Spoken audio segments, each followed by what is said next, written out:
ನಮ್ಮ ಅಧ್ಯಕ್ಷರು ಹೇಳಿದ್ರು. ಏನ್ ಹೇಳಿದ್ರ ಅಂತಂದ್ರೆ, ಈ ಶಿವ ಎಲ್ಲ ಬಸವ ಕರೆಸಿದವರು ಈಶ್ವರ ಹೆಂಗಾಗಿದ್ರೆ ಅಧ್ಯಕ್ಷ ಅಂದ್ರೆ ದೊಡ್ಡತನ ಕೇಳಿದ್ರೆ ಸುಮ್ಮನೆ ಹಾಸ್ಯದ ಮೂಲಕ ಮಾತು ಪ್ರಾರಂಭ ಮಾಡ್ತೀನಿ. ಒಮ್ಮೆ ವೀರಭದ್ರ ಪ್ರತ್ಯಕ್ಷ ಆಗ್ಬಿಟ್ಟಿದ್ದ ಹೊಲ್ದಾಗ ಕೆಲಸ ಮಾಡುವಾಗ ಈಶ್ವರನ ಎದುರಿಗೆ ನಿಂತಿದ್ದ. ನಿಮ್ ಮೂರವರ ಏನ ಬೇಕಂದು ಕೂಡ 2 ವರ ಬೇಕನ್ನೋ, 2 ವರ ಬೇಕಂದ ಕೂಡ ಈ ವೀರಭದ್ರ ಏನಂದ ತಥಾಸ್ತು ಅಂತ. ಮೊದಲನೇದು ಏನ್ ಕೇಳತ್ತಿ ಅಂದ್ರೆ, ನನಗೆ ಒಟ್ಟ ಸಾವು ಬರಬಾರ್ದ್ರಿ, ಸಾವು ಬಂದ್ರು ನನಗೆ ನಿದ್ದೆ ಹತ್ತಿದಾಗ ಅಷ್ಟ ಸಾವು ಬರ್ಬೇಕನ್ನೋ. 1ನೇ ವರ. ವೀರಭದ್ರ ಅಂದ್ರೆ ಸಾಯಂಕಾಲ ಮಾಡ್ಕೊತಾನ ಸಾತ್ ಹೋಗ್ತಾನಂತೇಳಿ ತಥಾಸ್ತು ಅನ್ನೋ. ಇಲ್ಲಿ 2ನೇದು ಕೇಳಂದ್ರೆ ಚುನಪ್ಪನ, ಅವಾಗ 2ನೇದು ಕೇಳಿದಂದ್ರ ನನಗೆ ಯಾವಾಗಲೂ ನಿದ್ದಿನ ಹತ್ತಬಾರ್ದು ಅಮೃತದ ಕೇಳ್ರಿ. ಹಿಂಗ್ ಕೇಳಬೇಕು.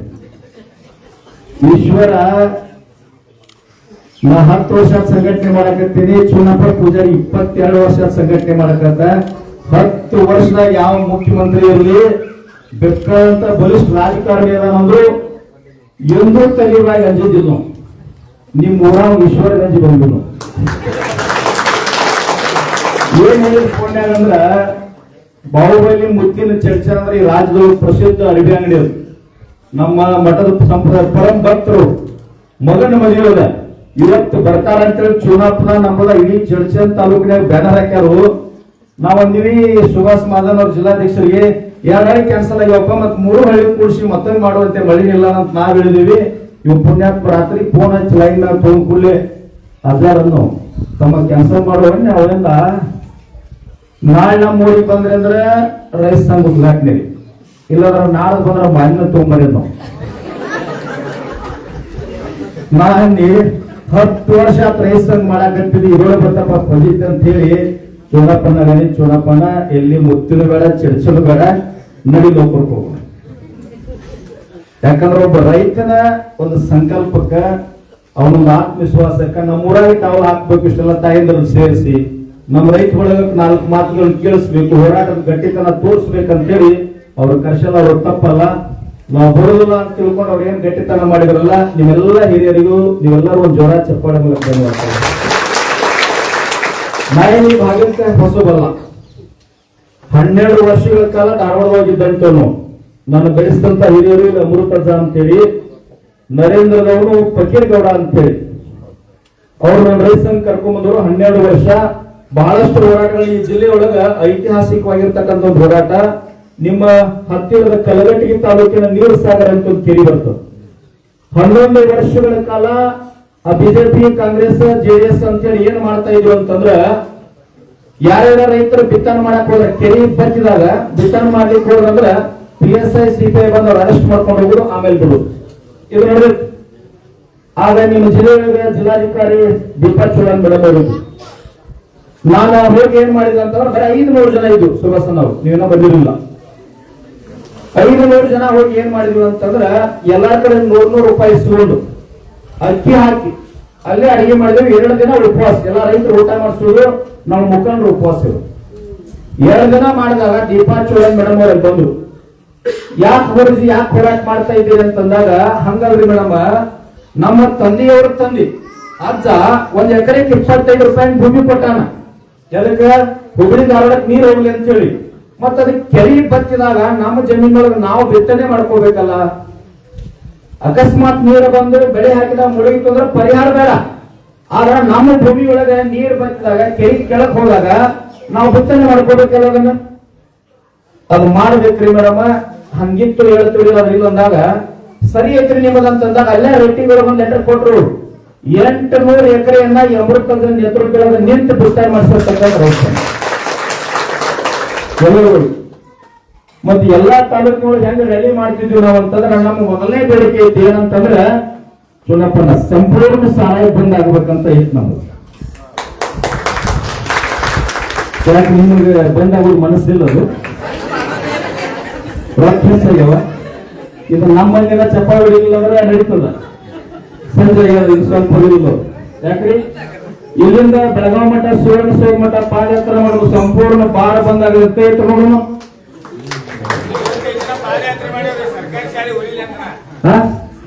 ಸರ್ಕಾರಿ ಶಾಲೆ ತಮ್ಮ 2,85,000 ಹುದ್ದೆ ಒಳಗ ಕರ್ನಾಟಕದ 90,000 ಶಿಕ್ಷಕರ ಹುದ್ದೆ ಖಾಲಿ ಇಲ್ಲವ. 90,000 ತಮ್ಮ ಅಂಕಿಅಂಶ ನಮ್ದು MA PhD ಅದ. ಹಾ ಬರೀ ರೈತಲ್ಲ. ಈಗ ಸದ್ಯ ಮಾನ್ಯ DK ಶಿವಕುಮಾರ್ ಒಂದು ತಾಸು ಚರ್ಚೆ ಮಾಡಿದಾಗ 72,177 ಹುದ್ದೆಗಳನ್ನ ತುಂಬಿಕೊಳ್ತೀನಂತ ಮಾತು ಕೊಟ್ರು. ಗಡಿಭಾಗರು ಶಾಲೆಗಳು ಹಾಳಾಗ್ಲಿಕ್ಕಿರ್ತಾವ. ನಿಮ್ಗೆ ಬಂದಿರ್ತಕ್ಕಂಥ 2,000 ತಾಯಿ ನಾವೇನ ಬಂದದಕ್ಕ ತಪ್ಪು ಮಾತಾಡಂಗಿಲ್ಲ. ನಮ್ಮ ತಾಯಂದ್ರಿಗೆ ಬಂದ ನಮ್ಗೆ ಖುಷಿ ಅದ. ಆದ್ರೆ ನಿಮ್ಗೆ 2,000 ಬಂದದ, ನಮ್ ಕಿಶಾಗಿಂದ DAP ಗೊಬ್ಬರಕ್ಕೆ 700 ಹೊಂಟತಿಲ್ರಿ, ಹೊಂಟತಿಲ್ರಿ. ನಿಮ್ಗೆ 2,000 ಬಂದದ, ನಿಮ್ಗೆ ತಾಯಿ ಖುಷಿ ಅದ. ಆದ್ರೆ ನಿಮ್ ಮನೆಯಾಗ DAP ಯೂರಿಯಾಕ್ 700 ಹೊಂಟದ. ಕಡ್ಡಿಪಡಿಗೆ ಹಚ್ಚದ ಇಲ್ಲಿ ನೋಡ್ರಿ, ಈ ಬಾಟ್ಲಿಗೆ 10 ರೂಪಾಯಿ ಅದ. ನೀವು ಬೆಳೆದಂತ ಜೋಳ, ತೊಗರಿ, ರಾಗಿ, ಭತ್ತ, ದಾಳಂಬರಿ, ಸೋಯಾಬೀನ್, ಕೊತ್ತಂಬರಿ ಯಾವ ತರ ಒಂದು ರೇಟ್ ಅದ. ಮಾರ್ಕೆಟಿಗೆ ಹೋದ್ರೆ ನಾವು 2 ರೂಪಾಯಿ ಬೆಳಿತಾನ, 5 ರೂಪಾಯಿ ಬೆಳಿತಾನ, ಕಿಮ್ಮತ್ತಿಲ್ಲ. 1955 ಒಂದು ತೊಲಿ ಬಂಗಾರಕ್ಕ ಬರೀ 70 ರೂಪಾಯಿ. 2005 7,000 ರೂಪಾಯಿ. 2025-26 ಎಷ್ಟಾಗಿದೆ ಈಗ? 1.5 ಲಕ್ಷ 2 ಲಕ್ಷ ಆಗಿದೆ ತಾಯಿ. ನೀವು ಬೆಳೆದಂತ ಒಂದು ಚೀಲ ಜ್ವಾಳಕ್ಕೆ ಬೆಲೆ ಹಾಕಿಲ್ಲ, ಶೇಂಗಾಕ್ ಬೆಲೆ ಹಾಕಿಲ್ಲ, ಕಡ್ಲಿಗೆ ಹಾಕಿಲ್ಲ, ಮೆಣಸಿನಕಾಯಿಗೆ ಹಾಕಿಲ್ಲ. ಗೋವಿನ ಜೋಳ ಬಿತ್ತನೆ ಮಾಡ್ತೀರಿ. ಬಿತ್ತನೆ ಮಾಡುವಾಗ ಒಂದು ಕ್ವಿಂಟಲ್ಗೆ 4,000 - 4,500 ರೂಪಾಯಿ ರೇಟ್ ಇರ್ತದ. ಅದೇ ಗೋವಿನ ಜೋಳ ಗೊಂಜಾಳ ಬೆಳೆದ ಮ್ಯಾಗ ಬತ್ತ ಅಂತ ತಿಳ್ಕೊಡ್ರಿ, ರಾಶಿ ಮಾಡಿ ಕಾಳು ತಂದು ಮನೆಗೆ ಹಚ್ಕೊಡ್ದ 1,600 ರೂಪಾಯಿ. ಯಾವಾಗ ರೈತ ಉದ್ದಾರ ಆಗ್ತಾನ? ಇವತ್ತ ನೀವು ಹೇಳಿದ್ರಿ ಶಿಕ್ಷಕರು ಸರ್ಕಾರಿ ಶಾಲೆ ಉಳಿಸ್ರಿ ಅಂತೇಳಿ. 224 ಮಂದಿ MLA ತಮ್ಮ ಪಕ್ಷಾತೀತವಾಗಿ ಹೇಳ್ತಿಲ್ಲ, ಯಾವ ಪಕ್ಷಕ್ಕೂ ಸಂಬಂಧ ಇಲ್ಲ. ಅವರೆಲ್ಲ ಏನು ಉಳಿಸಾಕತ್ತಾರ ಅಂದ್ರೆ ರಾಜ್ಯದೊಳಗೆ ಭಾರಗಳನ್ನು ಉಳಿಸಾಕತ್ತಾರ. ಭಾರ ಅಂದ್ರೆ ಸಾರಾಯಿ ಅಂಗಡಿಗಳನ್ನು ಉಳಿಸಾಕತ್ತಾರ. ಅವರು ಒಂದು ತಾಲೂಕಿಗೆ 8-10 ಹಳ್ಳಿ ಕೊಡಕತ್ತಾರ. 4-5 ಬಾರ್ಗಳನ್ನ ನಮ್ಮ ಸರ್ಕಾರ ಅದರಿಂದ ನಡೀತದ ಅಂತ ಹೇಳ್ತಾರ ಅವರು. ನಾವು ಏನ್ ಕೇಳಬೇಕಾಗ್ಯದ, ನೀವು ಯಾವ್ದ ಕಡೆ ಓಟ್ ಹಾಕ್ರಿ, ಮತ ಚಲಾವಣೆ ಮಾಡಿ ನೀವು ಯಾರು ಸರಿ ಅನಿಸ್ತಾರೆ ಅವ್ರಿಗೆ ಹಾಕ್ರಿ, ಅದಕ್ಕೆ ಅಭ್ಯಂತರ ಇಲ್ಲ ನಮ್ಮದು. ಆದ್ರೆ ಯಾವ MLA ರೈತರ ಪರವಾಗಿ ಮಾತನಾಡ್ತಾನ, ನಮ್ಮ ಜೋಳಕ್ಕೆ ರೇಟ್ ಕೊಡ್ರಿ, ಗೊಂಜಾಳ ಕೊಡ್ರಿ, ಕಡ್ಲಿ ಕೊಡ್ರಿ, ನಮ್ಮ ರಸ್ತೆ ಅಭಿವೃದ್ಧಿ ಆಗ್ಲಿ, ಯಾವ ವ್ಯಕ್ತಿನೂ ಮಾತನಾಡ್ತಾ ಇಲ್ಲ. ನಮ್ಮ ಅವರಲ್ಲ ತಪ್ಪದ, ನಮ್ಮ ತಪ್ಪದ. ಇಡೀ ನಾಡಿನೊಳಗೆ ಎಲ್ಲರಿಗೂ ವಿನಂತಿ ಮಾಡ್ಕೊಳ್ತೀನಿ ನಾನು, ಒಂದು ತುಟ್ಟು ಅನ್ನವನ್ನ ಬಾಯೊಳಗೆ ಹಾಕಬೇಕಾದ್ರ ವೀರಭದ್ರಿಗೆ ಏನ್ ಬೇಡ್ಕೋಬೇಕು ನಾವು ಅಂತಂದ್ರ, ಯಾವ ರೈತ ತನ್ನ ಭೂಮಿಯೊಳಗೆ ಬೆವರು ಸುರಿಸಿ ಅನ್ನವನ್ನು ದುಡ್ದಾನಲ್ಲ, ಆ ರೈತನ ಹೆಂಡತಿ ಮಕ್ಕಳು, ಬಂಧು ಬಳಗ, ಅಣ್ಣ ತಂಗಿ, ಅಕ್ಕ ತಂಗಿ, ಅವನ ಸಂಬಂಧಿಕರು ಯಾರು ಕೂಡ ಸಾಲದೊಳಗ ಬಡತನ ನರಳುವಂಗ ಆಗದೇ ಇರಲಿ ಅಂತೇಳಿ ವೀರಭದ್ರ ಬೇಡ್ಕೊಂಡು ತುಟ್ಟು ಬಾಯ ಹಾಕ್ಬೇಕಾಗ್ಯದ. ನಾವು ಇದನ್ನ ಮಾಡ್ತಾ ಇಲ್ಲ. ನೀವು ಕೂಡ ಇಷ್ಟೆಲ್ಲ ಜನ ಅದೀರಿ. ಯಾರೇ ಮಹಾತ್ಮರು, ಸ್ವಾಮೀಜಿ, ರಾಜಕೀಯವರು ಯಾರೇ ಮನೆಗೆ ಬಂದ್ರಂದ್ರ 4 ಜನ ಮಕ್ಕಳು ಇರ್ತಾವ. ಏನ್ ಪರಿಚಯ ಮಾಡಿಸ್ತೀರಿ? ಒಬ್ಬ ಡಾಕ್ಟರ್ ಅದಾನ್ರಿ, ಒಬ್ಬ ಇಂಜಿನಿಯರ್ ಅದಾನ, ಇನ್ನೊಬ್ಬ ಪೊಲೀಸ್ ಅದಾನ್ರಿ, ಹೊಲದಾಗ ಕೆಲಸ ಮಾಡೋ ಅದಾನ ಬಿಡ್ರಿ ಅಂತೀರಲ್ರಿ. ಹಾ, ಇನ್ಮ್ಯಾಗ ಹಂಗ ಅನ್ಬೇಡ್ರಿ. ಧರ್ಮ, ಜಾತಿ, ಮತ, ಪಂಥ, ಪಕ್ಷ ದೊಡ್ಡವ ಸಣ್ಣವಲ್ಲಾರ್ದ, ಮೇಲು ಕೀಳಲ್ಲಾರ್ದ, ಭೂಮಿ ತಾಯಿ ಮಡಿಲೊಳಗೆ ಬೆವರು ಸುರಿಸಿ ಅನ್ನವನ್ನ ದುಡಿದು ಈ ಜಗತ್ತನ್ನ ಜೀವಂತ ಇಟ್ಟಿರ್ತಕ್ಕಂಥ ಶ್ರೇಷ್ಠ ರೈತ ನನ್ನ ಮಗ ಅದನ್ನ ಅಭಿಮಾನ್ಯ ಪರಿಚಯ ಮಾಡ್ತೀವಿ. ಮತ್ ನೀವೆಲ್ಲ ಮಾತಾಡ್ತಿರ್ತೀರಿ, ಎಲ್ಲ ಕಟ್ಟಿ ಕೂತಾಗ 4 ಮಂದಿ ತಾಯಿದ್ರು ಕೂಡಿ ಮಾತನಾಡುವ ಏನ್ ಮಾತಾಡ್ತೀರಿ? ನಮಗ ಸಾಧಿ ಕಲ್ತಿಲ್ರಿ, ರೈತ ಅದನ್ನ ಹೆಣ್ಣ ಕೊಡುವಾಗ ಅಂತೀರಿಲ್ರಿ. ಮತ್ ನೀವು ಕೈ ಅಂತ ನೋಡೋ ರೈತಗೆ ಹೆಣ್ಣು ಕೊಡ್ತಾನಂತ ಯಾರ್ರಿ?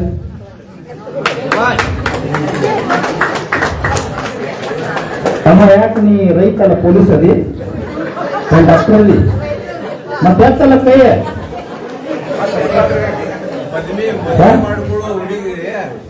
ಮದುವೆ ಮಾಡ್ಕೊಳ್ಳೋ ಹುಡುಗಿ ನಾ ಇಂಥವ ಆದ್ರೆ ಮದುವೆ ಮಾಡ್ಕೊ. ಇವ್ರು ಕಲ್ಸರ್ ಹಿರಿಯರ್ ಅವ್ರ ತಲೆಗಿಡದ್ರಿ ಅದ. ತಂಗಿ ನೀ 7ನೇ ಫೇಲ್ ಆಗು, SLC ಫೇಲ್ ಆಗು, ಅಕ್ಷರ ಬರ್ಯಾಕ್ ಬರ್ಲಿ, ಒಬ್ಬ ಹೆಣ್ಣು ನೋಡಕ್ ಹೋಗಿದ್ರಂತ. ಏನ್ ಬರ್ತೈತೆ ತಂಗಿ ಅಡಿಗೆ ಅನ್ಕೊಳ್ಳ, A to Z ಬರ್ತೈತೆ ಅಂದ್ರೆ ಮದುವೆ ಆತ್, ಮನಿಗ್ ಕರ್ಕೊಂಡು ಅಡಿಗೆ ಮಾಡಂದ್ರು ಅಣ್ಣ ದಿನಕ್ಕೆ 2 ಮಾಡಿದ್ರು ಅಂತ. ಅವಾಗ ತಂಗಿ ಮತ್ತೆ A to Z ಎಲ್ಲ ಬರ್ತೈತೆ ಅಂದ್ರ ಏನಂದ್ರ ಅಂದ್ರಿ ಜಡ್ ಅಂದ್ರ ಜುನಕ್ಕೆ 2 ಬರ್ತಾವ.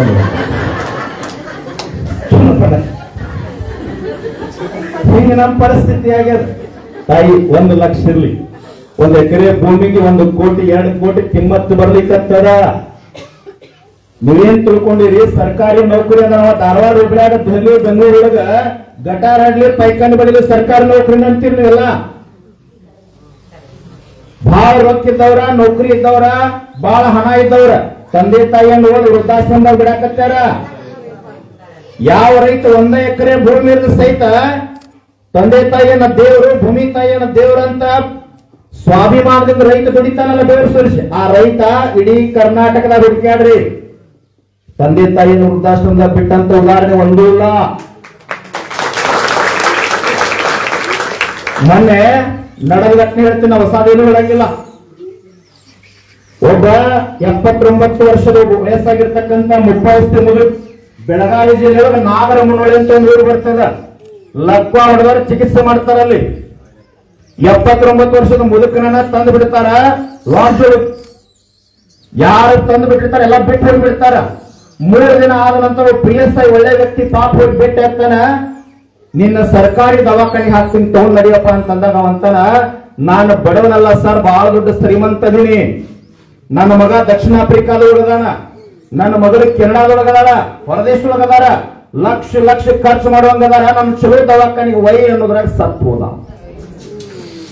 ಅವಾಗ PSI ಅವನ ಕಿಶೆಯೊಳಗೆ ಜೇಬಿನೊಳಗಿನ ಚೀಟಿ ತೆಗೆದ 2 ಮಕ್ಕಳಿಗೆ ಫೋನ್ ಹಚ್ಚಿದ. ಅವ್ರು ಹೇಳ್ತಾರ್ರಿ, ನಮ್ಮಪ್ಪ ಸತ್ತು ಹೋಗ್ಯಾನ, ನಾವು ಬಂದ್ರೆ ಅವೇನ್ ಜೀವಂತ ಆಗೋದಿಲ್ಲ, ಬೇಕಂದ್ರೆ ಮಣ್ಣು ಮಾಡ್ರಿ, ಸುಟ್ಟಾಕ್ರಿ, ಇಲ್ಲ ನದಿ ದಡಕ್ಕೆ ಎಸೆದು ಬಿಡ್ರಿ, ಹತ್ತಕ್ಕಾಗಿ ಹರ್ಕೊಂಡ್ಬರ್ತೀವಿ. ಅಮೃತ ಇದನ್ನ ಯಾಕೆ ಹೇಳಿ ಗೊತ್ತದ? ಇದು ಕಾಲ ಹಿಂಗ ಆಗ್ತದ ಅಂತೇಳಿ ಬಬಲಾದಿ ಸದಾಶಿವ ಮುತ್ಯ ಅಂತೇಳಿ ಕಾಲಜ್ಞಾನ ಬರೆದಿಟ್ಟ. ಏನು ಬರೆದಿಟ್ಟ? ಹಂಗ ಬಿಡದ ಜಗತ್. ಬಿದ್ದಿರಂತರ ಮಕ್ಕಳಿರ ಭೂಮಿ, ಎದ್ದದ್ರು ಬಡದಿತ್ತ ಮಕ್ಕಳಿರ ಅಂತ ಹೇಳ್ತದ. ಹದ್ದಕ್ಕಾಗಿ ಹರ್ಕೊಂಡು ತಿನ್ನುವ ದಿನಮಾನಗಳು ಬರ್ತಾವ ಬಹು ಎತ್ತರ. ರೊಕ್ಕದ ಗಡಿಗೆ ಹೊತ್ತೊಯ್ಯುವಾಗ ಬಿಕ್ಕಿ ಬಿಕ್ಕಿ ಎತ್ತಿರೋ ಮಕ್ಕಳಿರ ಅಂತ ಹೇಳ್ತದ. ಉಳುವಿ ಚನ್ನ ಬಸವಣ್ಣರು ಶಟಸ್ಥಲ ಜ್ಞಾನಿಗಳು ಒಂದು ಕಾಲಜ್ಞಾನ ಬರದಾರ. ಏನು ಬರದಾರ ಅಂದ್ರ, ಉಳುವಿಯ ಚೆನ್ನನು ಕಲಿಯುವೊಳಗೆ ಹುಟ್ಟಿ ಬರುವಾಗ ಜೋಳ ಜೊಟ್ಟೆ ಎಲ್ಲ ಹಾರಿ ಹೋಗಿ ಗಟ್ಟಿ ಕಾಳು ಅಷ್ಟೇ ಉಳಿತಾವ ಅಂತೀರ. ಮತ್ ನಿಮ್ಮ ಗ್ರಾಮದೇವಿ ಆಶೀರ್ವಾದದಿಂದ, ಹುಬ್ಬಳ್ಳಿ ಸಿದ್ದಾರ್ಢರ ಆಶೀರ್ವಾದದಿಂದ, ವೀರಭದ್ರೇಶ್ವರ ಆಶೀರ್ವಾದದಿಂದ ಭೂಮಿ ತೆಲಿನಾಗ ಇವತ್ತು ನಾವು ನೀವು ಜೀವಂತ ಇದ್ರೆ ನಾವೆಲ್ಲ ಗಟ್ಟಿ ಕಾಳದೀವಿ. ಅದಿರಿ ಗಟ್ಟಿ ಕಾಳ. ಹಾ, ಅವ್ರ ಏನು ಬೇಡಬೇಕಾಗಿ ನಾವೆಲ್ಲ ವೀರಭದ್ರಗ ಉದ್ಬತ್ತಿ ಹಚ್ಚಿ, ಕರ್ಪೂರ ಹಚ್ಚಿ, ನೈವೇದ್ಯ ಹಿಡಿದು ಏನ್ ಬೇಡಬೇಕು? ಇಡೀ ಲೋಕೂರ್ ಗ್ರಾಮದೊಳಗೆ ಇರ್ತಕ್ಕಂಥ ಧರ್ಮಾತೀತ, ಪಕ್ಷಾತೀತ, ಜಾತ್ಯಾತೀತವಾಗಿ ಎಲ್ಲಾ ಜನ ಆನಂದವಾಗಿರ್ಲಿ, ಅವ್ರ ಜೊತೆ ನಾನು ಆನಂದವಾಗಿರ್ಲಿ ಬೇಡಬೇಕಾಗಿದೆ. ಶಿವನಪುರ ಗತ್ತರಿಗೆ ಭಾಗ್ಯವತಿ ಅಂತ ಒಂದು ದೇವಸ್ಥಾನ ಬರ್ತದೆ ಗುಲ್ಬರ್ಗ ಜಿಲ್ಲೆಯೊಳಗೆ. ಒಬ್ಬ ತಾಯಿ ಬಸಮ್ಮ ಅಂತೇಳಿ ಏನ್ ಬೇಡ್ಕೊಂಡು ಅಂದ್ರೆ 50 ರೂಪಾಯಿ ನೋಟಿನ ಮ್ಯಾಗ ಅಮೃತ ಏನ್ ಬರ್ದ ಅಂದ್ರೆ, ಮುಂದೆ ನಮಾಸಿಗೆ ಬರ್ತೀನಿ, ಸಿಡಿ ಆಡ್ತೀನಿ, ನದಿಯಿಂದ ದೀಡ್ ನಮಸ್ಕಾರ ಹಾಕ್ತೀನಿ, ನನ್ನ ಕಡೆ ಎಷ್ಟು ಹಣ ಸಂಗ್ರಹ ಆಗ್ತದ ಹಣ ಹಾಕ್ತೀನಿ, ಕಠಿಣ ವೃತ್ತ ಉಪವಾಸ ಎಲ್ಲಾ ಮಾಡ್ತೀನಿ. ಆದ್ರೆ ಮುಂದೆ ನಮಾಸಿಗೆ ಬರೋದ್ರಾಗ ಏನ್ ಆಶೀರ್ವಾದ ಮಾಡಬೇಕು ಅಂತಂದ್ರ, ನಮ್ಮ ಅತ್ತಿ ಮಾವ ಬಹಳ ಕಾಡ್ಲಿಕ್ಕತ್ತಾರ, ಸಾಯುವಂತ ಆಶೀರ್ವಾದ ಮಾಡಿ ನಡೆದ್ರೆ. ಈಗ ನಾ ಏನು ಹೊಸ ಬುಕ್ಸ್ ಹೇಳ್ತಾ ಇಲ್ಲ, ಗತ್ತರಿಗಳು ನಡೆದ ಟಿವಿಯಾಗ ಬಂದದ, ಪೇಪರ್ ನಡೆದ. ಇನ್ನೊಬ್ಬ ತಾಯಿ ಬಿಡ್ತಾರ ಬಸಮ್ಮ ಆಗ್ತೀವಿ, ಮದುವೆ ಆಗ್ತೇವೆ. ನಡೆದಿದ್ರಿಪ್ಪ ಇದೆಲ್ಲ ಹೊಸದ ಏನ್ ಹೇಳಕತ್ತಿಲ್ಲ. ಹಾ, ಏನ್ ಮಾಡವ್ರಿ? ಮೊನ್ನೆ ಬೆಳಗಾವಿ ಒಳಗ್ ಕಟ್ಟಿ ಅಂತೇಳಿ ಟಿವಿಯಾಗ ನೋಡಿರ್ಬೇಕು. ಶುಗರ್ ಆಗ್ಯದ, BP ಅದ ತಾಯಿಗೆ, 82 ವರ್ಷ ವಯಸ್ಸು. ಬೆಳಗಾವದಿಂದ ಕಾಕ್ತಿ ಅಂತೇಳಿ 8 ಕಿಲೋಮೀಟರ್ ದೂರ ಅದ. ರಾತ್ರಿ 12 ಗಂಟೆಗೆ ಕೊಯ್ದು ಹಾಸಿಗೆ ತಾಯಿ ಔಷಧ ಗುಳಿಗೆಯನ್ನ ಹೆಂಗ ನುಗ್ಸ್ಯಾನ ಅಂದ್ರೆ, ಕಟಗಿ ನುಗ್ಸ್ತಾನ ಕೆಳಗೆ ನುಗ್ಸೋಗ್ಯಾನ ಪುಣ್ಯಾತ್ಮ. ಕಂಡಕ್ಟರ್ ಅದಂತ ನೋಡ್ರಿ, ನಾಚಿಕ್ ಬರ್ಬೇಕು. 9 ತಿಂಗಳು ಹೆತ್ತು ಹೊತ್ತು ರಕ್ತ ಮಾಂಸವನ್ನು ಹಂಚ್ಕೊಂಡು ಜಗತ್ತಿಗೆ ಕೊಟ್ಟಿರ್ತಕ್ಕಂಥ ತಾಯಿಯನ್ನ ನಾವು ಏನು ರಸ್ತೆ ಮ್ಯಾಗ ಬಿಡಾಕತ್ತೀವಿ ಅಂದ್ರೆ ಎಲ್ಲಿ ಹೊಂಟದ ಕಾಲ? ತಾಯಿ ನಾಯನ್ ನಿಮ್ ಮಕ್ಕಳು ನೌಕರಿ ಅವ್ರು ಕೊಡಬೇಡ ಅಂತ ಹೇಳತ್ತಿಲ್ಲ. ಮತ್ ನಿಮ್ ಮಕ್ಕಳನ್ನ ನೌಕರಿದವ್ರು ಏನೋದೈತ್ರೆ ಮನೆ ಮನೆ ಗೊತ್ತೈತಿ ನನಗೂ. ಹಿರಿಯರು ಏನ್ ಮಾಡಕ್ ಹೋಗಿರ್ತಾರ ಇವ್ರು, ನೀವೆಲ್ಲ ನೋಡಿ ಹೊರಗೆ ಬರ್ತೀರಿ, ಕರೆ ಹಿಂದೆ ಮಾತಾಡ್ತಿರ್ತಾರ. ಚಲೋ ಮನಿ ಇರ್ಬೇಕು, 8 ಎಕರೆ ಜಮೀನು ಇರ್ಬೇಕು, ಅತ್ತಿ ಮಾವ ಸತ್ತಿರ್ಬೇಕು, ಬಹಳ ಮಂದಿ ಅಕ್ಕಯ್ಯರಿರ್ಬಾರ್ದು ಇವೆಲ್ಲದವ್ರ ಕಂಡೀಷನ್ ಅಮೃತ ಸರ್. ನಾ ಸನ್ಯಾಸಿ ನನಗರ ಏನ್ ಗೊತ್ತು ಮನೆ ಗೊತ್ತಾಗ್ಯದ ಎಲ್ಲರೂ ಬರ ಬಂದ್ರೆ ಹೆಣ್ಮಕ್ಳ ಯಾಕೆ ಕೂತಾರೆ ನೀ ಸಾಕ್ ಟೈಮ್ ಅಂತ ಸಾಕ್ ಬಿಡೋಣ ಇಲ್ಲ ತಾಯಿ ಒಂದು ಮಾತು ಹೇಳ್ತೀರಿ ಎಲ್ಲರೂ ಹೇಳಿದ್ರಲ್ಲ ನಾವು ಒಗ್ಗಟ್ಟಾಗಿರೋದು. ಲೋಕಲ್ ಗ್ರಾಮದೊಳಗೆ ಏನ ಸಮಸ್ಯೆ ಬಂದೈತೆ ಅಂದ್ರೆ ಧರ್ಮ ಜಾತಿ ಮತ ಪಂಥ ಪಕ್ಷ ಹೊರಗಿಡ್ಬೇಕಲ್ಲ, ಹೊರಗಿಡ್ಬೇಕು. ಊರೊಳಗೆ ಯಾರಿಗೆ ಸಮಸ್ಯೆ ಬಂದೈತೆ ನಮಗೆ ಸಮಸ್ಯೆ ಬಂದೈತೆ ಅನ್ನಂಗ ಆಗ್ಬೇಕು. ಊರೊಳಗೆ ಯಾವುದೇ ಹುಡುಗ ಮಿಲಿಟರಿ ಆದ, ಪೊಲೀಸ್ ಆದ, ಶಿಕ್ಷಕ ಆದ, ರಾಜಕೀಯ ಬೆಳೆದ, ದೊಡ್ಡ ವ್ಯಕ್ತಿ ಆದ ಅಂತಂದ್ರೆ ನಾವ ಬೆಳೆದಿವ ಅನ್ನೋ ಖುಷಿ ಪಟ್ಟ ಲೋಕಲ್ ಗ್ರಾಮ ಕರ್ನಾಟಕ ಯಾವಾಗ ಬಿದ್ದು ಹೋಗ್ತೀವಿ ಗೊತ್ತಿಲ್ಲ. ಕೊರಡಷ್ಟೇ ಹೋಗ್ಯಾರಿ, ಮಠಾಧೀಶರು ಉಳಿದಿಲ್ಲ, ಬಾಳ ರೊಕ್ಕಿದವ್ರು ಉಳಿದಿಲ್ಲ, ಬಾಳ ದೊಡ್ಡ ನೌಕರಿ ಇದ್ದವ್ರು ಉಳಿದಿಲ್ಲ, ಬಿಲ್ಡಿಂಗ್ ಚಾವಿ ಹಾಕೊಂಡು ಕುಂತವ್ರು ಉಳಿದಿಲ್ಲ, ಯಾರು ಉಳಿದಿಲ್ಲ. ನಾವು ಉಳಿದೇವ ಅಂದ್ರೆ ನಮ್ಮಿಂದ ಏನೋ ಒಂದು ಕೆಲಸದ ಹನ್ನೊಂದು ಕೆಲಸದ ಅಂತೇಳಿ ಬಾಜು ಒಂದು ಕ್ವಿಂಟಲ್ ಕೊತ್ತಂಬರಿ ಸೂಡು 100 ಸೂಡು ಆದ ಮನೆಯಾಗ ಇಳಿಬೇಕು ಹೋಗಿದ್ದ. ಮೊನ್ನೆ ಒಂದು ಮದುವೆ ಹೋಗಿದ್ದೆ ಬಿಜಾಪುರ ಜಿಲ್ಲೆ ಒಳಗೆ ಬರ್ತದ. ಮದುವೆ ನಡೆದಿದ್ದಾರೆ ಅಲ್ಲಿ 200 ಮಂದಿ ಅದ. ಬಾಜು ದೊಡ್ಡ ದೊಡ್ಡ ಮನಿ ಅಲ್ಲಿ 5,000 ಮಂದಿ ಸೇರ್ಯಾರ. ಯಾಕೆ ಸೇರ್ಯಾರಪ್ಪ ಅಂತ ನಾವು ಹುಡುಗ ಸಣ್ಣ ಹುಡುಗರು ಲಿಂಬೆ ತರ ಕಳಿಸ್ಯಾರ ಕಿರಾಣಿ ಅಂಗಡಿ ಕಡಿ ಬಿದ್ದಾವ ಅಂತ ಹೇಳಿ ಅದು ಹುಡುಗ ತಗೊಂಡ್ ಬರೋ ಕರಂದರ್ಮ ಸ್ವಯಂ ಒಳ್ಳೆ ಕ್ಯಾರಿಯರ್ ಜಾಗ ಮುಂದೆ 11 ಆಗಿದ್ದವ್ರ ಮನಿ ಮುಂದೆ. ಆಯ್ತು ಯಾಕೆ ರಿಪಿತರ ಬಿಡೋ ತಕ್ಕೊಡ್ಲಿ ಅಂತ ಆತ್ರಿ ಇಲ್ರಿ ನಮ್ಮ ಮನಿ ಮುಂದೆ 11 ಇಟ್ಟಾರಿ ಮಾಡ್ಸ್ಯಾರ ಅನ್ನೋ ನಿಮ್ಮ ಕೈಲಿ ಮಾಡಿಸ್ಲಿಕ್ಕೆ ಬರ್ತದ್ರೆ ಶರ್ಬತ್ತದು ಮಾಡ್ತಾರಪ್ಪ ನನಗೆ ಗೊತ್ತದ. ಭಯ ಪಡುವಂತ ಅವಶ್ಯಕತೆ ಇಲ್ಲ. ಈ ಭಾಗದ ಹುಬ್ಬಳ್ಳಿ ಸಿದ್ಧಾರೂಢರು ಇಂಚಿಗೇರಿ ಮಠದ ಮಾಧವಾನಂದ ಪ್ರಭುಜಿಯವರು ಅಡ್ಡಾಡಿದ ಪುಣ್ಯಭೂಮಿ ಗದಗದ ಮಡಿವಾಳೇಶ್ವರರು ಇಂಥ ಪುಣ್ಯದ ದೇವಸ್ಥಾನ ಕಟ್ಕೊಂಡು ಭಕ್ತಿಯಿಂದ ನಿಸ್ವಾರ್ಥದಿಂದ ಇರ್ತಕ್ಕಂಥ ರೈತ ಜೀವಿಗಳದಿರ್ತಾವೆಲ್ಲ ಅಡಿಗೆ ಮಾಡುವಾಗ ಒಂದು ತುತ್ತು ಅನ್ನವನ್ನ ಭೂಮಿ ತಾಯಿಗೆ ಅರ್ಪಣೆ ಮಾಡಿ ಊಟ ಮಾಡ್ತೀರಿ. ಯಾವ ಲಿಂಬಿಕಾಯಿ ಸಹಿತ ನಿಮ್ಮ ಕಾಲದೊಳಗೆ ಸಮ ಆಗುದಿಲ್ಲ. ಈ ಗಟ್ಟಿತನ ನಮ್ಮ ಒಳಗೆ ಬರಬೇಕು ಮೊದಲ. ನೀವ ಎದುರಕತ್ತ ಮಕ್ಕಳಿಗೆ ಏನ್ ಕೆಲಸವ್ರು ನೀವು ಇಲ್ಲೇ ಬಾಜು ನಿಮ್ಗೆ ಚೆನ್ನಮ್ಮ ಕಿತ್ತೂರು ನಾಡಿನ ಚೆನ್ನಮ್ಮ ಸಂಗೊಳ್ಳಿ ರಾಯಣ್ಣ ಹೆಂಗ ಬದುಕ್ಯಾರ. ಸಂಗೊಳ್ಳಿ ರಾಯಣ್ಣ ಆಗಿ ಹೋದ ನಮ್ಗೆ ಅಷ್ಟೇ ಗೊತ್ತದ. ಯಾಕ ನಂದಗಡದೊಳಗ ನಾನು ಗಲಿ ಹಾಕ್ರಿ ಅಂತ ಬೇಡ್ಕೊಂಡ ಸಂಗೊಳ್ಳಿ ರಾಯಣ್ಣ. ಯಾಕೆ ಬೇಡ್ಕೊಂಡ ಅಂದ್ರ ನಂದಗಡದೊಳಗ ಕಿತ್ತೂರು ಚೆನ್ನಮ್ಮನ ಸಂಸ್ಥಾನವನ್ನು ಸ್ವತಂತ್ರ ಮಾಡುವ ಸಲುವಾಗಿ ಆಳು ಕಾಳು ಕಡಿ ಹಣ ಸಂಗ್ರಹಣ ಕೊಟ್ಟಿದ್ದ. ಒಬ್ಬ ಮುತ್ತೈದೆ ಹೆಣ್ಮಗಳು ತುಂಬಿದ ಕೊಡ ತಗೊಂಡು ಎದುರಿಗೆ ಬರ್ತಾಳ. ರಾಯಣ್ಣನ ನೋಡಿ ಕೊರಳಗಿರ್ತಕ್ಕಂಥ ಬಂಗಾರದ ಮಾಂಗಲ್ಯ ಸರ್ವನ ಕಿತ್ತು ರಾಯಣ್ಣ ಕೈ ಹೋಗಿತ್ತು.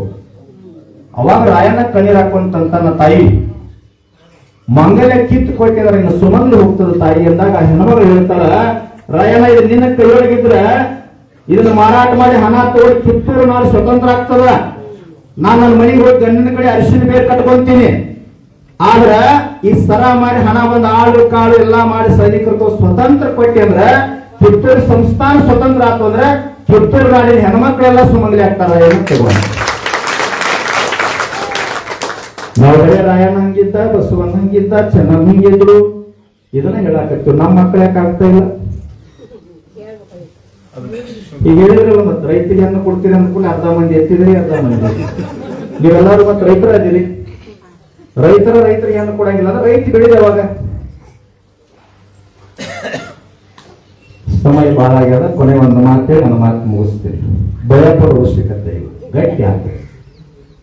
ಲೋಕೂರಂತ ಗ್ರಾಮದೊಳಗ ಬಹಳ ಮತ್ತೆ ಇಲ್ಲಿ ಯಾರು ತಪ್ಪು ತಿಳ್ಕೊಂಡ್ರೆ ಗೌಡ್ರಿದ್ರು ಮತ್ತೆ ಆಮೇಲೆ ಗುರುಗಳು ನನಗಂದಿರ ತಂದ್ಕಿಂತ ಬಹಳ ದೊಡ್ಡ ಶ್ರೀಮಂತ ಗೌಡ್ರಿದ್ರು. 20 ವರ್ಷ ಬಂದೂಕ್ ಪರ್ಮಿಷನ್ ಇತ್ತು. ಅವರೇನು ಒಂದು ದಿನ ಇಡೀ ಸೈಟ್ ಬಂದಿರಲಿಲ್ಲ. ಊರೇ ಹುಲಿ ಬಂತು 12 ಗಂಟೆ ಮನೆ ಓಡಿ ಹೋದ. ಹೆಂಡತಿಗೆ ಹೇಳ್ದ ಬಂದೂಕ್ ತಗುತ್ತಾ ಹುಲಿ ಕೊಂದು ಬರ್ತೀನಿ, ಊರಾಗ ಎಲ್ಲರೂ ಕಾಡ್ಲಿಕ್ಕೆ ಅಂದ. ಹೆಂಡತಿ ಖುಷಿಯಾಗಂತಾಳ, 20 ವರ್ಷ ನನ್ನ ಗಂಡ ಗಾಡಿಗೆ ಹಾಕಿದ ಬಂದೂಕ ತೆಗದಿಲ್ಲ, ಇವತ್ತು ಕೇಳಾಕತ್ತೇನಂತ ಖುಷಿಯಾಗಿ ಬಂದೂಕ್ ತೆಗೆದ ಅಮೃತದ ಕೈಯಾಗ ಕೊಟ್ಟು ನಿಂದ್ರಿ ಅಂದ್ರು. ಒಳಗೋಗಿ ಆರ್ತಿ ತಂದ, ಆರ್ತಿ ಬೆಳೆ ಸಿಂಧೂರ ಕುಂಕುಮ ಹಚ್ಚಿ ಹೋಗಿ ಬರ್ರಿ, ಹುಲಿ ಕೊಂದು ಬರ್ರಿ, ನೀವು ಬರೋ ಮಟ್ಟ ನಾ ಮೃಷ್ಟಾನ್ನ ಅಡಿಗೆ ಮಾಡ್ತೀನಿ, ಇಬ್ರು ಕೂಡ ಊಟ ಮಾಡೋಣ್ರಿ ಅಂದ್ರಿ. ಬಹಳ ದೊಡ್ಡ ಮನಿ ಅದು. ಒಳಗೆ ಹೋಗಿ ತಾಯಿ 2 ಗಂಟೆ ಮಟ್ಟ 2 ತಾಸು ಅಡಿಗೆ ಮಾಡಿದ್ರು. ಹೋಗಿ ಹಾಲು ಹಣ್ಣು ತುಪ್ಪ ಏನು ಬೇಕೆಲ್ಲ ಮುಷ್ಟಾನ ತಯಾರು ಮಾಡಿ ಇಟ್ಟ ಗಂಡ ಬರೋ ದಾರಿ ಕಾಯ್ಬೇಕಂತ ದ್ವಾರ ಬಾಗಿಲಿಗೆ ಬಂದು ಬಹಳ ದೊಡ್ಡ ಮನಿ ಅದ. ನೀವು ಹುಲಿ ಕೊಲ್ಲಾಕ್ ಹೋಗೇ ಇಲ್ಲ, ಹೆಗಲಿಗೆ ಬಂದೂಕ್ ಹಾಕೊಂಡು ಬಾಗಲಾಗ ನಿಂತಿದ್ದೆ. ಬಸಯ್ಯವ್ರ ಅವಾಗ ಹೆಣ್ಣು ತಂತಾಳ, ಅಲ್ರಿ ಹುಲಿ ಕೊಲ್ಲಾಕ್ ಹೋಗ್ತೇನೆ ಅಂತ ಹೇಳಿದ್ರಿ, ಮತ್ತೆ ಇಲ್ಯಾಕೆ ನಿಂತೀರಿ ಅಂತಂದಾಗ, ಹುಲಿ ಏನೋ ಧೈರ್ಯದಿಂದ ಕೊಲ್ಬೇಕಂತ ಹೊಂಟಿದೆ, ಆದ್ರೆ ಎದ್ರ ಮನೆ ನಾಯಿ ನನ್ನ ಚಕ್ರಿಸಿ ನೋಡಾಕಬೇಕಾದ್ರೆ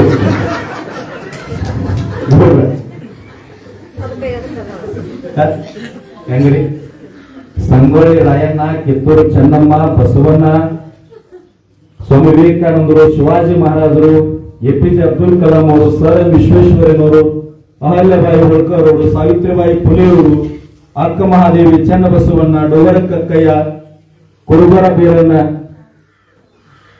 ಇವೆಲ್ಲ ಹುಟ್ಟಿರ್ತಕ್ಕಂಥ ಪುಣ್ಯ ಭೂಮಿಯೊಳಗೆ ನಾವು ಹುಟ್ಟಿವಿ. ನಾವು ಯಾಕೆ ಹೆದರೋದು? ನಮ್ಮದೇನು ಕೆಲಸ ಅದ? ಹೇಳೋದನ್ನ ಗಟ್ಟಿಯಾಗಿ ಕೇಳಬೇಕು, ಹೇಳೋದನ್ನ ಸರಿಯಾಗಿ ಹೇಳಬೇಕು. ಯಾರೋ ಸರ್ಕಾರದಿಂದ ನಮ್ಗೆ 2,000 ರೂಪಾಯಿ ಬರ್ತೈತಿ ಅಂತಂದ್ರ ನಿಮ್ ರೋಡ್ ಮಾಡ್ಯಾರಂದ್ರ ನೀವು ಕೊಡ್ತಕ್ಕಂತ ಟ್ಯಾಕ್ಸ್ ಒಳಗ ತೆರಿಗೆ ಒಳಗ ಹಣ ಸಂಗ್ರಹ ಮಾಡಿ ಆ ಹಣದಿಂದ ನಿಮ್ ಕೆಲಸ ಮಾಡ್ತಕ್ಕಂತ ಒಂದು ಆಳು ಯಾರಂತಂದ್ರೆ ಇವರೆಲ್ಲ. ನೀವೇನ್ ತಿಳ್ಕೊಂಡಿರಿ? ಹಿಂದೆ ಸಿದ್ದರಾಮಯ್ಯ ಬಂದ 2,000 ಕೊಟ್ಟ, ಇವತ್ತು ಮುಖ್ಯಮಂತ್ರಿ ಬಂದ ಇದನ್ನು ಕೊಡಕತ್ತ, ಹಿಂದಿನ ಅದನ್ನು ಕೊಟ್ಟ. ಯಾರೋ ಅವ್ರ ಮನೆಯಿಂದ ಕೊಟ್ಟಿಲ್ಲ, ಯಾರೋ ಅವ್ರ ಮನೆಯಿಂದ ಕೊಟ್ಟಿಲ್ಲ. ನೀವೇನ್ ಸಾಮಾನು ಖರೀದಿ ಮಾಡ್ತೀರಿ, ನೀವೇನ್ ತಗೊಳ್ತೀರಿ, ನೀವೇನ್ ಟ್ಯಾಕ್ಸ್ ಕೊಡ್ತೀರಲ್ಲ, ಆ ಟ್ಯಾಕ್ಸ್ ಹಣದೊಳಗ ತೆರಿಗೆ ಹಣದೊಳಗ ವಾಪಸ್ ನಿಮ್ ಕೆಲಸ ಮಾಡಕತ್ತಾರ ಅವರು. ಸರಿಯಾಗಿ ಕೇಳ್ರಿ. ಇವತ್ತ ಬೆಳಗಾವಿ ಜಿಲ್ಲೆ ಗುರ್ಲಾಪುರದೊಳಗೆ ಸನ್ಮಾನ್ಯ ಶ್ರೀ ಚುನಪ್ಪ ಪೂಜಾರಿ ಅವರ ನೇತೃತ್ವದೊಳಗ 10 ಲಕ್ಷ ಜನ ರೈತರು ಕೂಡಿದ್ರು. ಸರ್ಕಾರ ಏನ್ ಮಾತಾಡ್ತಿತ್ತಂದ್ರ 50 ರೂಪಾಯಿ ತಗೊಳ್ತೀರ ನಾವು ಚುನಪ್ಪ ಏಕವಚನ ಮಾತಾಡ್ತಿದ್ರು. 3 ದಿನ ಮಾತಾಡಿದ್ರು. 10 ಲಕ್ಷ ಮತ್ತಿದೆಲ್ಲ ರೈತ ಮುಖಂಡರು ಬೀದಿಗೆ ಯಾವಾಗ ಕುಂತರು, ಮಳೆ ಗಾಳಿ ಚಳಿ ಅನ್ಲಾರ್ದ ಯಾವಾಗ ರಾಡಿ ಒಳಗೆ ಕುಂತರು 10 ಲಕ್ಷ ಹೋಗಿ ದಿನಕ್ಕೆ ಲಕ್ಷ ಹೆಚ್ಚಾಗ್ಲಿಕ್ಕೆ. ನಿಮ್ಗೊಂದು ಹೇಳ್ತೀನಿ ತಾಯಿ, ಈ ನಾಡಿನ ತಾಯಿಗಳಿಗೆ ಯಾಕೆ ಧನ್ಯವಾದ ಸಲ್ಲಿಸಬೇಕಂದ್ರೆ 10 ಲಕ್ಷ ಜನ 10 ದಿನ ಊಟ ಮಾಡಿದ್ರು ಸಹಿತ 5,000 ಬಟ್ಟೆ ಹಂಗ ಉಳಿದ್ವಿ. ಇನ್ನ 500 ಚೀಲ ಎಲ್ಲ ಅಕ್ಕಿ ಹಾಕಿ ಊಟ ಮಾಡಿ 10 ದಿನ ಆದ ನಂತರ ರೈತರಷ್ಟು ನಿಸ್ವಾರ್ಥ ಧಾನ್ಯಗಳದಾರ ಅಂದ್ರೆ 500 ಚೀಲ ಅಕ್ಕಿ ಹಂಗ ಉಳಿದಿದ್ದು. ಹೋರಾಟ ಮುಗಿಯಾನ ಎಲ್ಲ ಮಠ ಮಾನ್ಯಗಳಿಗೆ ದಾನ ಮಾಡ್ಯಾರ. 18 ಲಕ್ಷ ರೂಪಾಯಿ ಜನಿಗೆ ಕೊಟ್ಟಿದ್ದು ಏನ್ ಬೇಕಾದ್ರೂ ಕರ್ಸ್ತಂದು ಊಟ ಮಾಡ್ರಿ ಅಂತ ಹೇಳಿ. ಯಾಕ? ನಮ್ಮ ಸಲುವಾಗಿ ರೈತ ಮುಖಂಡರು ಕುಂತಾರ. 10 ವರ್ಷದೊಳಗೆ ಆಗದೇ ಇರ್ತಕ್ಕಂತ ಬೆಳೆಗೆ ಬೆಲೆ ಯಾವ ವ್ಯಕ್ತಿ 50 ರೂಪಾಯಿ ತಗೊಂತೀರ್ಲಿ ಅಂತ ಮಾತಾಡಿದ್ರಲ್ಲ, ಅವರೆಲ್ಲ ವೇದಿಕೆಗೆ ಬರಕ್ಕೆ ಗಡ ಗಡ ಗಡ ನಡುತ್ತಿದ್ರು. ರಾಜ್ಯದೊಳಗೆ ಸಚಿವರು ಬಂದ್ರ ಎಲ್ಲಿ ಕುಂತಾರಲ್ಲ, ಇಲ್ಲೇನ್ ಕುಂತಾರಲ್ಲ, ಹಿಂಗೆಂದು ವೇದಿಕೆ ಮೇಲೆ ಕುಣಿಸಿದ ರಾಜಕಾರಣ ತೆಳಗ ಹಳೆ ಪ್ಲಾಸ್ಟಿಕ್ ಕುರ್ಚಿ ಹಾಕಿ ತೆಳಗ ಕುಣಿಸ್ತಿದ್ವಿ. ರೈತ ದೊಡ್ಡವ ರೈತನಾಗಿರ್ಬೇಕು. ಪ್ರಧಾನಿ ಇರಲಿ, ರಾಷ್ಟ್ರಪತಿ ಇರಲಿ, ಮುಖ್ಯಮಂತ್ರಿ ಇರಲಿ, MLA ಇರಲಿ, MP ಇರಲಿ, ಡಾಕ್ಟರ್ ಇರಲಿ, ಪೊಲೀಸ್ ಇರಲಿ, ಇಂಜಿನಿಯರ್ ಇರಲಿ, ಯಾವ ಮಠಾಧೀಶರು ಇರಲಿ, ಇವರೆಲ್ಲರಿಂದ ದೇಶ ನಡೀತದ. ಇವ್ರು ಕೆಲಸ ಮಾಡ್ಬೇಕಾದ್ರೆ ಶಕ್ತಿ ಬೇಕಲ್ಲ, ಇದನ್ನ ನಾವು ತಿಳ್ಕೋಬೇಕು. ಇವತ್ತು ವೀರಭದ್ರಗ ಬೆಳಗ್ಗೆ ನೈವೇದ್ಯ ತಗೊಂಡ್ ಬರ್ತೀರಿ, ಯಾರು ಕೊಡ್ತದ? ರೈತ ಕೊಡ್ತದ. ರೈತ ಮನಸ್ಸು ಮಾಡಿದ್ರ ಎಂತವ್ರಿಗೂ ಸಹಿತ ಬುದ್ಧಿ ಕಲಿಸ್ತಾನೆ. ಕೊನೆಯದಾಗಿ ಇನ್ನೊಂದು ಮಾತಾಡಿ ಮುಗಿಸ್ಲೆ. ರೈತ ಬಹಳ ಶ್ರೇಷ್ಠ ಅದನ್ನ ನೆನೆಯದಾನ ತನ್ನ ಮಾತಾಡಿ. ಚುನಪ್ಪನ ಏನಾಗಿತ್ತು, ನಮ್ಮ ಸುಭಾಷ್ನಂತ ರೈತ ದೇವ್ರ ಮ್ಯಾಕ್ ಕೂತ್ ಮಾಡೋದ್ರಿಂದ ಬಹಳ ಚಂದ ಬೆಳಿತಿದ್ವು. ಪರೀಕ್ಷೆ ಮಾಡೋಣ, ನಾನು ಒಳ್ಳೆ ಬೆಳೆದ ಏನ್ರ ಲಾಭ ತಗೊಂಡು ಬರ್ತಾನ ಅಂತೇಳಿ ಪಾರ್ವತಿ ಹೇಳಿ ಕೆಳಗೆ ಬಂದಿದ್ದು. ನಮ್ಮಂಗ ರೈತರ ವೇಷ ಹಾಕೊಂಡು ಬಂದ ಸುಭಾಷ್ನ ಹತ್ರ ಏನ್ ಹಾಕಿದ್ರು. ಸುಭಾಷ್ ಅಂದ್ರೆ ಶೇಂಗಾ ಬಿತ್ತಿದ್ದ. ನಾನು ಬೆಳಿತೀನಿ, ನನಗೆ ಅರ್ಧ ಪಾಲು ಕೊಡ್ಬೇಕನ್ನೋ. ಆಯ್ತು ಬಿಡಿ, ನಾವು ಸುಭಾಷ್ ಎಲ್ಲ ರೈತರು ಶೇಂಗಾ ಮ್ಯಾಗ ಹಸ್ತರಾಗಿ ಬೆಳಿ ಚಂದ ಬಂತಲ್ಲ, ನಿನಗೆ ಮ್ಯಾಗಿಂದ ಬೇಕು ಕೆಳಗಿಂದ ಬೇಕು ಅಂತ ಕೇಳಿದವ.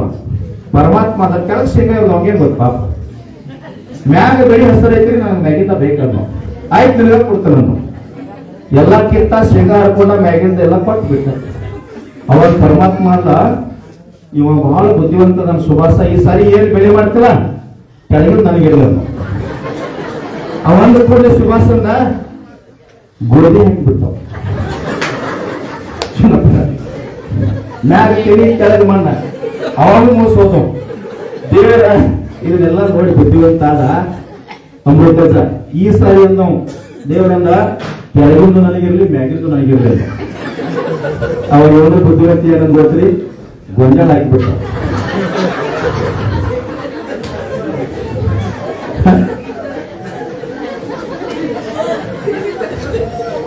ದೇವರಿಗೆ ಬುದ್ಧಿ ಕಲಿಸಿರ್ತಕ್ಕಂಥ ಅನ್ನದಾತ. ಈ ನಾಡಿನೊಳಗೆ ರೈತ ಬಂಧುಗಳು, ತಾಯಂದ್ರು, ಯುವಕರು ಪಕ್ಷಾತೀತವಾಗಿ ಧರ್ಮಾತೀತವಾಗಿ ಜಾತ್ಯಾತೀತವಾಗಿ ಬಂದಾದ್ರೆ ಹೋರಾಟಗಳು ಹೆಂಗಾಗ್ಲಿಕ್ಕತ್ತವ್ರು 7,000 ಸರ್ವೇರ ಬದ್ಧರ ಬೆಂಗಳೂರು ಹೋರಾಟ ಮಾಡಿದ್ರು. ನಮ್ಮ ರಾಜ್ಯಾಧ್ಯಕ್ಷರು ಎಲ್ಲ ರೈತ ಮುಖಂಡರು ಕೂಡ್ಕೊಂಡು ಕೆಬಿ ಖಾಸಗೀಕರಣ ಆಗಕತ್ತಿತ್ತು, ಹೋರಾಟ ಮಾಡಿದ್ರೆ ಮುಖ್ಯಮಂತ್ರಿ ಹಿಂದ್ ತಕೊಂಡ್ರು. ಮೊನ್ನೆ ಬಿಡದಿ ಹೋರಾಟ ಬೆಂಬಲಕ್ಕೆ ಹೋಗಿದ್ದೀವಿ. ಅದು ಕೂಡ ಇನ್ನು ಕೆಲವೇ ದಿನಗಳು ಹಿಂದೆ ಹೋಗ್ತದ. ಸರ್ಕಾರದ ರೊಕ್ಕಿಲ್ಲ ಅಂತವ್ರು ಹೇಳ್ಯಾರ. ಬಿಡದಿ ಭಾಗಗಳು ತೆಂಗಿನ ಗಿಡ ಅಡಿಕೆ ಮರದ ಒಂದ ಎಕರೆಗೆ 2.5 ಕೋಟಿ ರೂಪಾಯಿ ರೇಟ್ ಅಂತ. ತೆಂಗಿನ ಮರಕ್ಕೆ 45,000, ಮಾವಿನ ಗಿಡಕ್ಕೆ 64,000. ಎಲ್ಲಿ ಬರ್ತದೆ ರೊಕ್ಕಿಲ್ಲ? ಯಾರು ರೊಕ್ಕಿಲ್ಲ? ಯಾರಿಗೆ ಕೊಡಕತ್ತಾರ? ಇದನ್ನ ನಾವು ಗಟ್ಟಿ ಹಾಕ್ತೀವಿ. ಇಲ್ಲಿ ಇದ್ದಂತವ್ರು ನಾವು ತಡೆಯುವುದ್ರೆ ಅಲ್ಲಿ ತೊಡಗುತ್ತಾರೆ. ಒಟ್ಟಾರೆ ನಿಮ್ಗೆ ವಿನಂತಿ ಏನಂತಂದ್ರೆ ನಾವೆಲ್ಲರೂ ಕೂಡ ಒಕ್ಕಟ್ಟಾದ್ವಿ ಅಂದ್ರೆ ಏನಾದ್ರೂ ಸವಲತ್ತುಗಳನ್ನು ತಗೊಳ್ಳಿಕ್ಕೆ ಸಾಧ್ಯದ. ಈಗ 1,00,000 ಮಂದಿ, ಒಬ್ಬ ಕವಿ ಹೇಳ್ತಾನೆ, 1,00,000 ಮಂದಿ ನಗುವಾಗ ಒಬ್ಬ ಅಳಾಕತ್ತಿರ್ತಾರೆ, 1,00,000 ಮಂದಿ ಅವ್ನು ಎತ್ಕೋಬಹುದು. ಮತ್ ಒಬ್ಬ ನಗಾಕತ್ತಾಗ 1,00,000 ಮಂದಿ ಅಳಾಕತ್ತಿದ್ದಾರೆ ಅಂದ್ರೆ ಒಬ್ಬ ಅವ್ರು ಎತ್ಕೊಳಕ್ ಸಾಧ್ಯ ಇಲ್ಲ. ನಾವು 1,00,000 ಮಂದಿ ಎಲ್ಲರೂ ಒಕ್ಕಟ್ಟಾದ್ವಿ ಅಂದ್ರೆ ಎಲ್ಲೆಲ್ಲಿ ನೋವಾಗಿರ್ತದ, ಅನ್ಯಾಯ ಆಗಿರ್ತದ. ಈ ಲೋಕಲ್ ಗ್ರಾಮಗಳಿಗೆ ಸಂಘಟನೆ ಮಾಡಿದ್ರಿ. ನಿಮ್ಮಲ್ಲಿ ಏನಾರ ಅನ್ಯಾಯ ಆಯ್ತು ಅಂದ್ರೆ 31 ಜಿಲ್ಲೆಗಳ ಎಲ್ಲಾ ರೈತ ಮುಖಂಡರು ಬಂದಿಲ್ಲಿ ಭಾಗವಹಿಸ್ತಾರೆ. ಲಕ್ಷಾಂತರ ಮಂದಿ ಸೇರ್ತಾರೆ, ನ್ಯಾಯ ಸಿಗ್ತದ. ನಾವು ಕೂಡ ಗಟ್ಟಿಯಾಗಿ ಅದೇ ದಾರಿಯೊಳಗೆ ಹೋಗೋಣ ಅಂತ ಹೇಳಿ ನನ್ನೆರಡು ಮಾತುಗಳನ್ನು ತಾವೆಲ್ಲರೂ